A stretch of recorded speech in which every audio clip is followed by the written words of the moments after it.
Hello, Lowell from GamerGuides.com here, and I have something special for you today. Our senior editor, Ben Chard, got to sit down with Randy Pitchford of Gearbox Software and Borderlands fame, shooting him questions for almost 30 minutes straight. We thought Randy had a lot of great things to say about the upcoming Borderlands 4, so we decided to upload the entire interview here, along with some gameplay footage of Ben's playthrough at Gamescom. Though we do apologize that the audio quality isn't the best, as the interview was conducted on a busy show floor. If you'd like to read Ben's more concrete thoughts on Borderlands 4, we have a written preview up on GamerGuides.com right now. Check the description. Anyway, without further preamble, here's the full interview and gameplay session.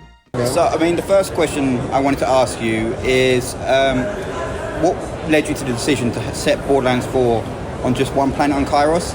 Because again, 3 you went a lot bigger and with multiple planets and that. So what made you go for just a singular planet like Borderlands 1? There's a bunch of reasons.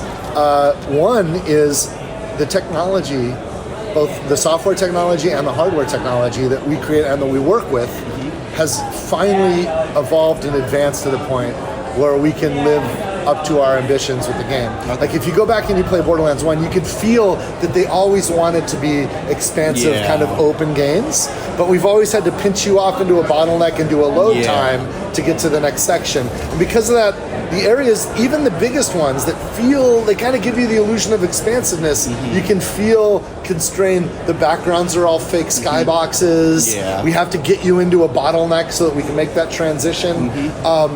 With Borderlands 4, we have the ability now to make everything seamless. It is a massive seamless world. And why would frankly, in Borderlands 3, the concept of multiple planets is a hack to get around the load times. Right? So I can have this little place and I say, this is one planet. Oh, and of course you have to have a load time because you've got to get on a spaceship and go to the other planet. But in terms of the actual geographical area that you could explore at once, it's much smaller. Borderlands 4 is actually the biggest game we've ever made, and by building the planet, it's as wide as it's ever been. And you can see a vista in the distance with a huge mountain, a deep valley with a river running through it, the moon of Elpis up in the sky. Everything you can see, you can get to and explore. It's not just a skybox, it's not just an illusion. That moon in Elpis, you can go up there and get up onto the moon. And it's everything you can see, you can get to. And this led us to some other fun innovations with traversal and movement, gliding through the environment, double jumping. I see a mountain up there, and I'm in a combat, I want to jump up the cliff and use a sniper rifle. I could never really do that before. Honestly, in every area of Borderlands, the lowest to the highest point in combat, it's about 15 feet max. In Borderlands 4, it's hundreds and hundreds of feet, depending on the combat in space or the environment that you're in.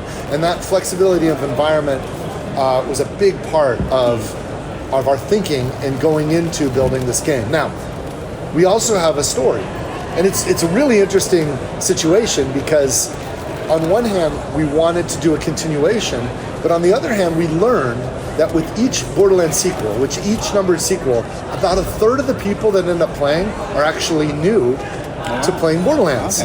With Borderlands 2, about a third of the people had never played Borderlands 1. Borderlands 3, about a third of the players had never, because each game's getting bigger and reaching more and more customers. I don't know why that is, but we knew that going into Borderlands 4. So this time we said, we need to make a game that really makes it comfortable and familiar and a continuation for people that have played prior Borderlands games, but we also need to make it so that it is a perfect entry point for all those new players, so nobody feels behind and nobody feels lost. And fortunately, the story that we left with in Borderlands 3 sets this up perfectly for Borderlands 4. So Lilith saved all of her friends and saved the planet of Pandora by teleporting the moon of Elpis away. The moon of Elpis was crashing into the planet and it was going to kill everyone and everything she ever knew and cared about. So she used her Siren power to just move it somewhere across the universe, and she didn't know where. Well, she moved it into the void, into the break the veil of this new planet of Kairos.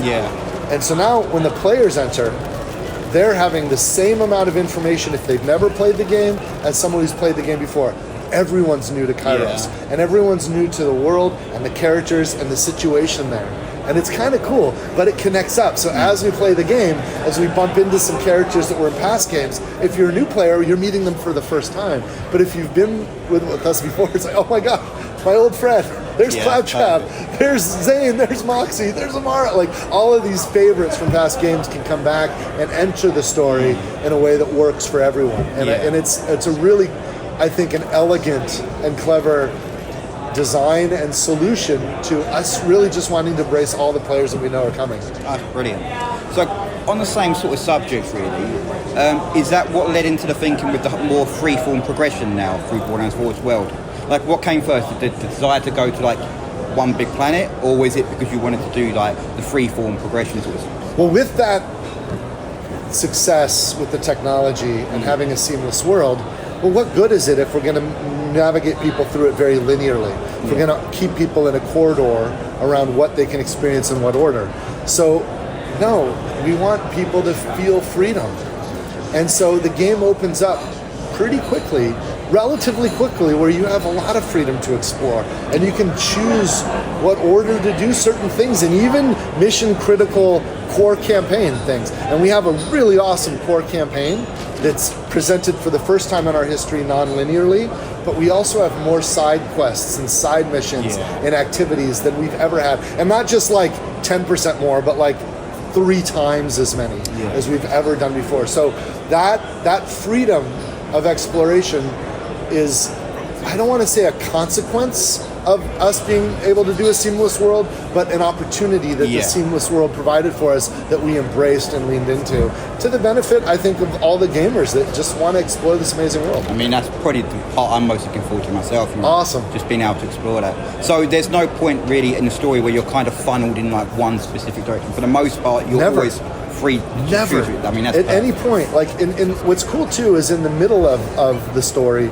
not only are you, like, you could choose to ignore the campaign and you could play for infinite amount of time developing a character and completing quests that have stories to them, but they're not main campaign things. And at any point you can choose to re-engage with the campaign, and you don't even have to continue with the thread you were on. You could jump and progress with another part of the campaign, where the non-linear things all spread out, and of course they'll intersect and reconverge into a climax. There is a beginning and middle and end to the story, but in the middle it's non-linear, and you can explore that and experience that at whatever pace and in whatever order you'd like. That sounds incredible. It's a pretty cool achievement. It's been, frankly, look, I've been working on Borderlands for over 20 years, and there's a huge number of people on the team, like Jason Reese next door. He was lead level designer on Borderlands 2. Ortiz is the level designer on Borderlands 1. He and I have been working together on Borderlands for 20 years. Oh, wow. Graham Timmons, our creative director, we've been working together on Borderlands for over 20 years. Steve Jones, he's the head of all development. He was our lead programmer. He and I have been working on Borderlands for over 20 years. And I can go on and on and on.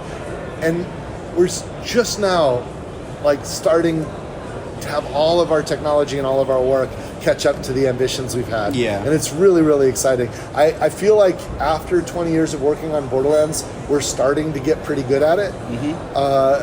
But I feel like we're just getting started. And now that we've finished the main game, like, we're coming in for a landing. It launches on September 12th. We've gone gold. We've got a little bit of work we're doing for our launch patch that'll happen, because we just can't stop. We just want to jam everything we can into the game. And we're starting to look ahead at what we're doing for our post-launch. We're looking at our DLC content, all this exciting stuff that customers are already buying, that we're dreaming of. Like, we have so many excited fans that are just, get all in, super deluxe, let's go. And they're getting the ultimate editions that have all this work that we're dreaming up now.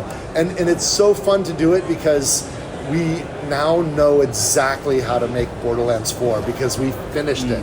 While we're building it, like, you're building a plane while you're flying it. You know what I mean? But now the ship is finished and it's beautiful, and we know what it can do. We know its performance, and so it's so fun to add the stuff to it and make it stronger and better. And I love the post-launch effort. Our games just keep getting better the more time we spend with them. So at Game Guys, we have quite a hardcore sort of like user basis from that as well. Sometimes so lots of people that also a lot of casual games. It's weird. Borderlands brings all types. But definitely some hardcore players. So for those users, how are you approaching sort of like the end game with Borderlands 4? Without giving too much away, like it is our most robust end game we've ever had, and I think that central to that is this feeling that I get when I play, when I've been working on a build and I just want this perfect drop. I want this exact piece of loot that I know is possible, and I know where it's going to drop, and if I get it, all the gameplay that I've been working on, my style, my stats, all of it's just going to be the best version of it, and I can feel like a god. And when I go after that boss and I grind him and I beat him and it doesn't drop, and I beat him again and then finally, oh my god, it's the perfect. This is the Goldilocks. It is that, and I'm just like and then when I use it, I'm just a god and I can wreck everything. That feeling I get is so strong and so powerful. Well, we know that we're not alone. We feel that when we play our game, and we know that a lot of people that spend a lot of time playing, that's a very, very compelling sense of reward. So not all of our, but a lot of our in-game design is revolving around that and amplifying that. And a lot of the game design that you experience along the way feeds into it. Yeah. Like the licensed part system. I don't know if you know about this, but in the Borderlands lore, we've built a lot of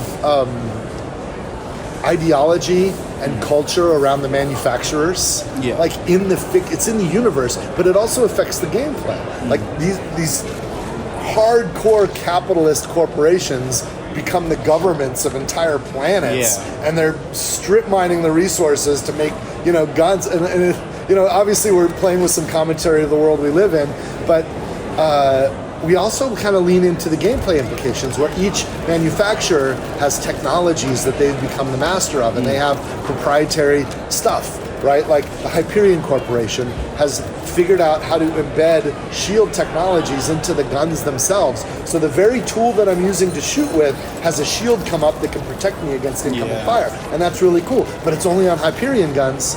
And let's say I've got a character with a powerful boost to shield, so that every damage I'm absorbing can then get redoubled to the damage I'm throwing out. Okay, that's cool.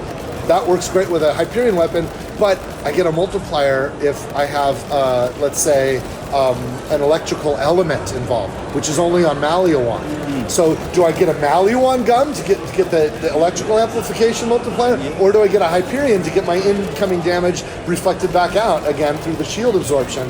Oh, that's a sucky trade-off. But what if Maliwan licensed the shield technology from Hyperion, so I can find that perfect drop that's a Maliwan sniper rifle with electrical fire and a Hyperion shield part attached to it. Now I want that drop. And that in the hunt for that, and that just expands all the possibilities, and that's new to Borderlands 4. The idea that manufacturers are licensing their technology to the other manufacturers, and it affects it's cool for like a lore and storytelling perspective, but it also like feeds right into the gameplay loop and what I love in the gameplay. That sounds brilliant. Thanks. So when you came to designing Siren this time around, because Siren's always an ever-present sort of thing. What was sort of like the main design philosophy this time around? Yeah, we love playing with Siren lore. Sirens are very important, not just as a gameplay concept, but as just in the actual fiction of the whole universe. The Sirens are entwined with kind of how the whole Borderlands universe works. And so it's a very delicate thing for us whenever we introduce a new Siren. And we've kind of gotten into a habit of not merely bringing Sirens in as non-player characters, but introducing some Sirens as player characters. And so far, in all of the numbered sequels, we've had at least one Siren as a playable character. We haven't done that in every Borderlands game, but we've done it in all the numbered sequels. And it's definitely, there's a lot of debate and a lot of discussion internally. We got really attached to this notion of kind of an emo character, and there's a new element on Kairos. Kairos is on the other side of the galaxy of from Pandora. There's a new element we call Ordinite, and it's if Iridium is purple energy, this is like yellow energy. And we wanted to mess around with that balance of like, okay, you put a purple energy character in a yellow energy environment, what could that mean? And so we really leaned into these spectral abilities, and Vex is her name, her ability to manifest entities that have intelligence of their own. That's like her pet.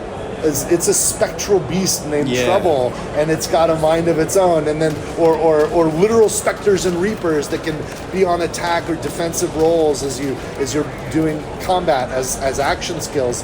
And we wanted to play with these manifestations that are really coming from inside of her. And you can feel that personalization in the short that we made, and a really fun process to conceive of that story. Yeah. And I remember with the team and I, like really like what is Vex, and how do we want to, what's her origin like, and what horrible thing happened that made her from a normal person to realize that, oh, she's a siren and she has this unbelievable power. And we told that story in a short that we made, and so fun to crack that creative nut with the storytelling team. Like it was so fun being in the room there. But I think that kind of explains both the characterization, like the personality behind the siren, but also how that manifests in abilities. And it's, you know, we have to be very careful with them, because we've sort of created, we have a framework for how the Borderlands works and how the universe works.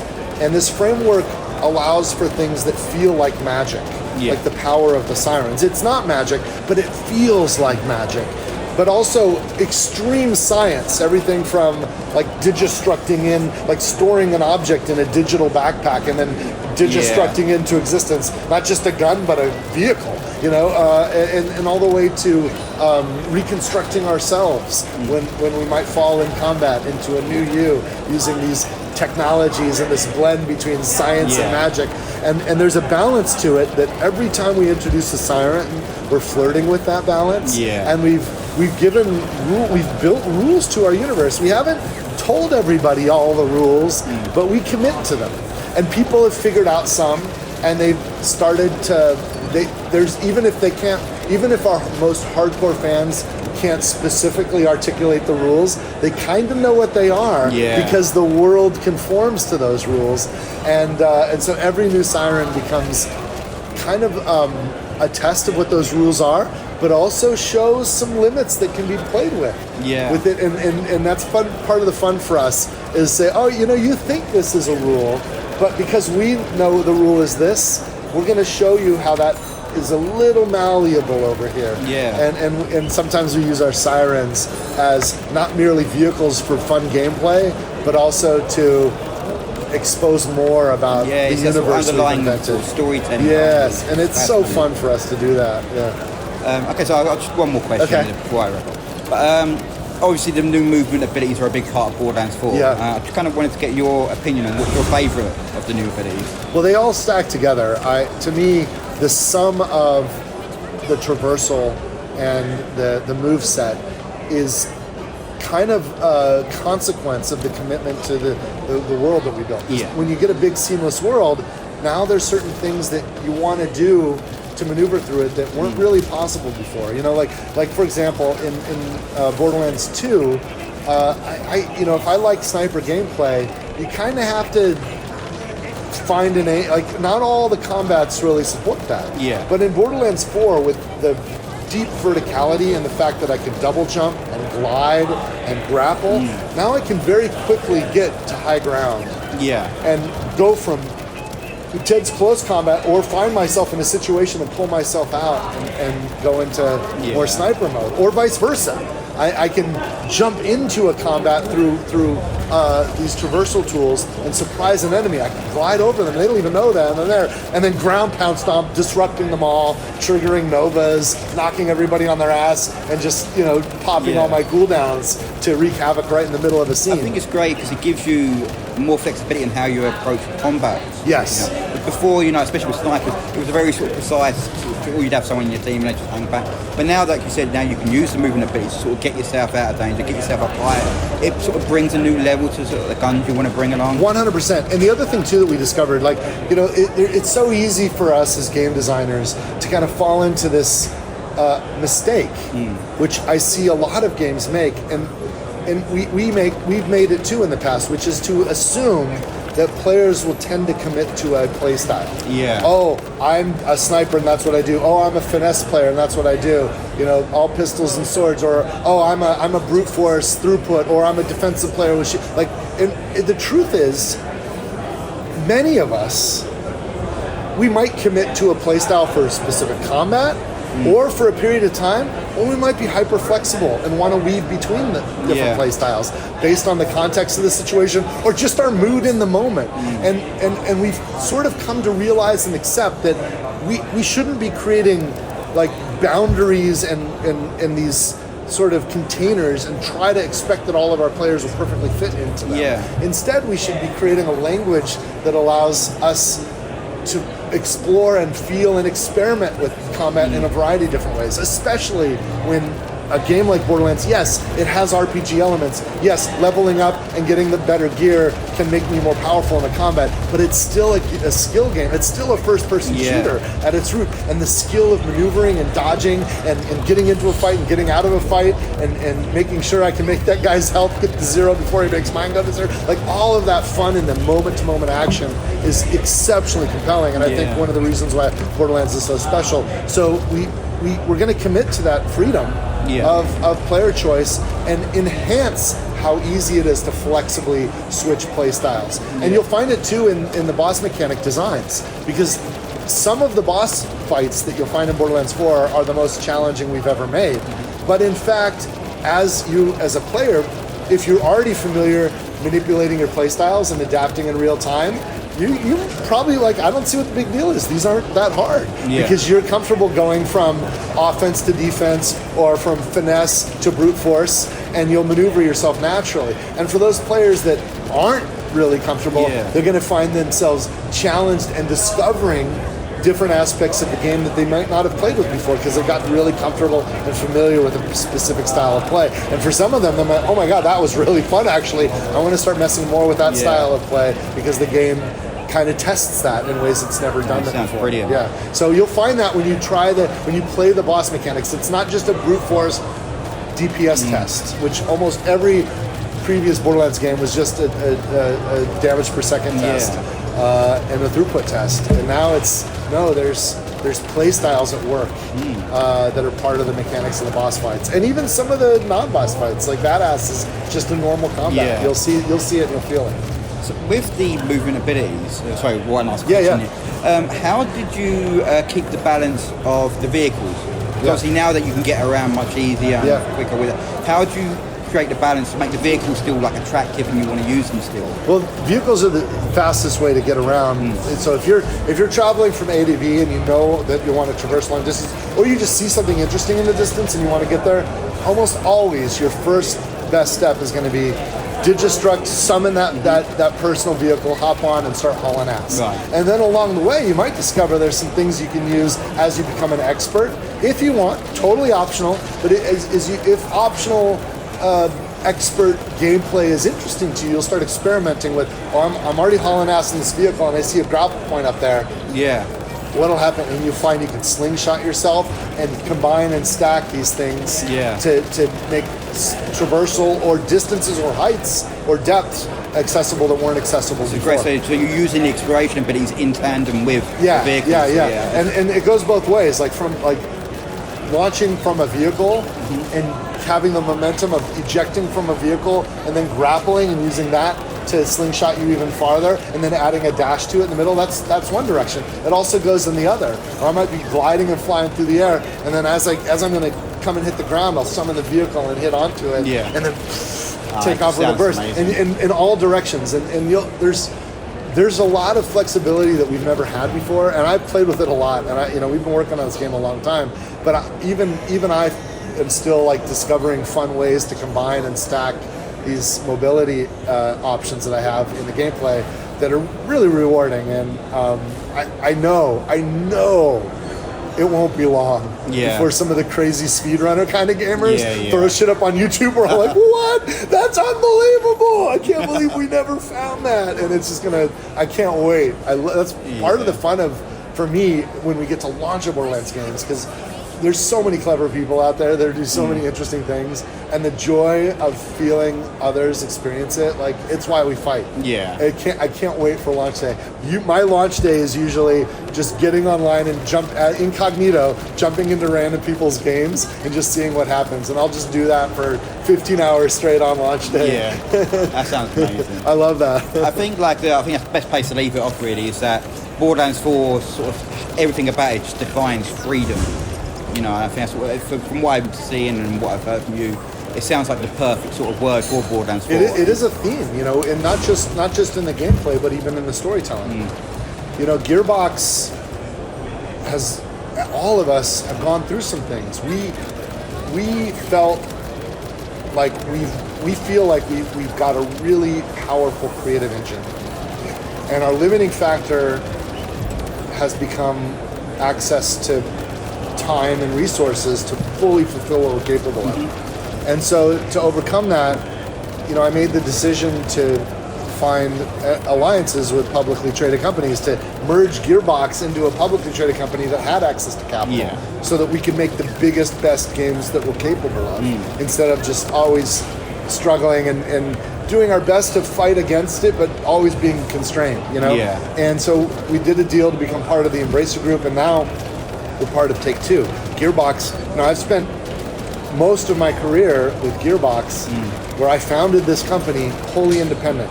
Never with any investors, never with any debt. Wow. Everything we built was just on the backs of our own success.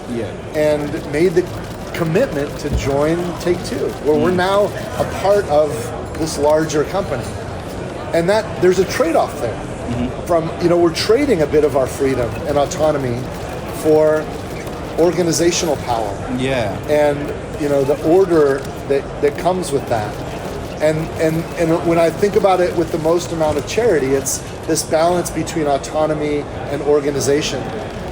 But that conflict exists in many different capacities, and we're all kind of dealing with the balance between like anarchy on one end of the spectrum and like fascism on the other, or freedom versus order. And these themes we're feeling as individuals and as a whole at Gearbox, and we bake that into the storyline. The Timekeeper is order incarnate, like the totalitarian, like you've never even imagined, to the point where the guy has absolute control through the bolt of what your body does and what he sees what you see if you're in this world of Kairos.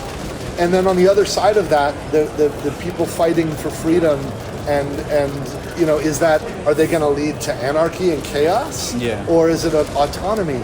And the balance between these things, they're themes in the game, in the story, they're kind of themes we're dealing with in the real world, and they're themes that all of us are dealing with as individuals. And you could feel, you know, everything in a Gearbox game is handcrafted. It's made by people, and you can feel the touch and the hearts of me and this team in the game. You can feel us in the game. You can feel our personalities in the characters, and it's because we made it. Humans made all this stuff, and I think all of that weaves together in this kind of thematic test between freedom and order. And the truth is that there's a borderland between freedom and order. There's a space in between those two things, and that's kind of what Borderlands 4 was all about. And we're doing it not just in the storyline, but even in the gameplay, and that balance between freedom and control. That sounds amazing. I think that's a perfect place to leave off. Awesome. So, Cheers. Really, I appreciate your time. So fun. Great questions.